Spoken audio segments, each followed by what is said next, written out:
Hey guys, my name is Chris. I work in home health physical therapy, and I had a very interesting case that I'd like to kind of discuss with you. I had a patient that received a donor tendon for the insertion point of the tibialis anterior, so it's kind of towards the foot, towards the front of the foot, and it's in charge of obviously dorsiflexion. So that's a little bit limited.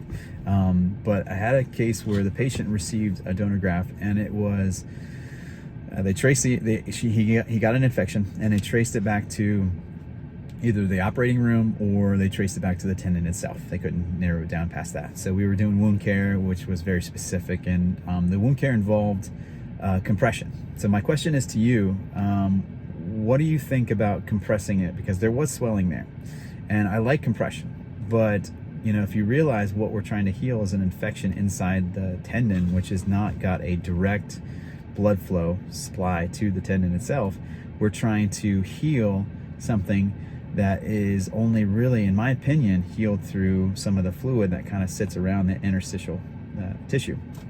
So the doctor recommended compression because, of course, the patient complaint is my leg is swelling. So there was compression there, there was specific wound care that was done there, and it just wasn't getting better. It just wasn't really helping, wasn't really making a difference. They were closing, the wound was closing, which was wonderful.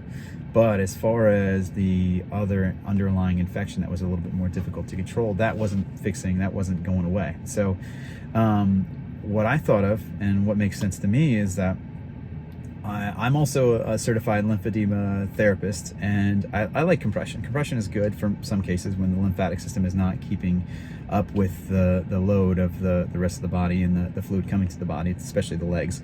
But in this particular case, I think it's very interesting to imagine what you're trying to heal and imagine what you're trying to provide with white blood cells.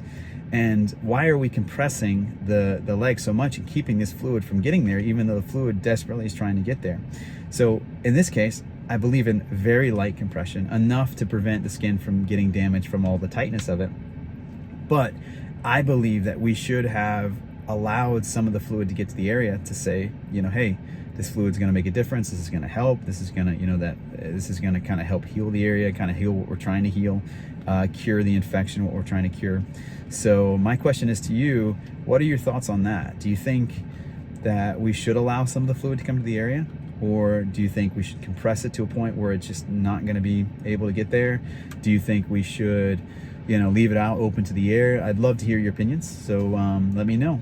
In my experience though, I felt like we should allow some of this fluid to come here and allow some of this swelling to kind of happen. And, just because there's not a direct blood supply to this tendon, this donor tendon. So I'd love to hear what you want to say below. So like and subscribe for more. Thanks.